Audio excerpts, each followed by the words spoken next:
ഈ വരാൻ പോകുന്ന മെയ് മാസം നമ്മുടെ ലാലേട്ടൻ തൂക്കും എന്നൊരു കാര്യത്തിന് ഒരു സംശയമില്ലാത്തൊരു കാര്യമാണ് ഇപ്പോൾ സംഭവിച്ചിരിക്കുന്നത്. കാരണം മെയ്യിലാണെങ്കിൽ ലാലേട്ടൻ്റെതായിട്ട് 2 സിനിമകളാണ് റിലീസാകാൻ പോകുന്നത്.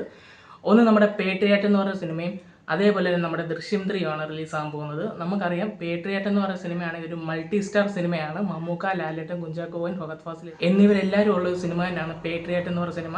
ഒരു മഹേഷ് നാരായണൻ ചിത്രമാണ്. അതുകൊണ്ട് തന്നെ അതിൻ്റെ സ്റ്റോറിയും കാര്യങ്ങളൊക്കെ വേറെ ലെവലായിരിക്കും എന്നുള്ള കാര്യത്തിലും നമുക്കൊരു ഡൗട്ടില്ല. പക്ഷേ ദൃശ്യം എന്ന് പറഞ്ഞ സിനിമയാണ് ഏറ്റവും ഭയങ്കര പ്രത്യേകതയായിട്ടുള്ളത്. ആ സിനിമ റിലീസാകുന്നത് നമ്മുടെ ലാലേട്ടൻ്റെ ബർത്ത്ഡേയുടെ അന്ന് തന്നെയാണ്. മെയ് 21 തീയതിയാണ് ആ ഒരു സിനിമ റിലീസാകുന്നത്. അപ്പം ഈ വർഷത്തിലെ ഏറ്റവും കൂടുതലും മലയാളികൾ കാത്തിരിക്കുന്ന സിനിമകളിൽ മുൻപന്തിയിലുള്ളൊരു സിനിമയാണ് ദൃശ്യം എന്ന് പറയുന്ന സിനിമ. എനിക്ക് തോന്നുന്നു ഈ പേട്രിയാറ്റിനേക്കാളും ആൾക്കാർ വെയിറ്റ് ചെയ്തിരിക്കുന്നത് ദൃശ്യം 3 നമുക്ക് അടിവരയിട്ട് തന്നെ പറയാൻ വേണ്ടി സാധിക്കും. അതേപോലെ തന്നെ മെയ് മാസത്തിൽ വേറെ കുറേ റിലീസുകളുമുണ്ട്.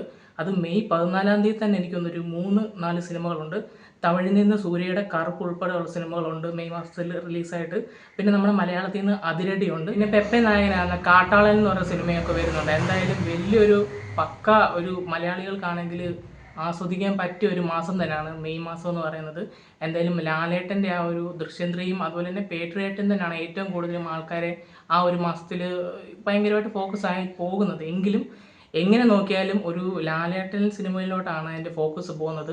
ഇപ്പോൾ പേട്രിയാറ്റിനകത്താണെങ്കിലും ലാലേട്ടനുണ്ട്. പിന്നെ ദൃശ്യം 3 ലാലേട്ടൻ്റെ സിനിമയാണ്.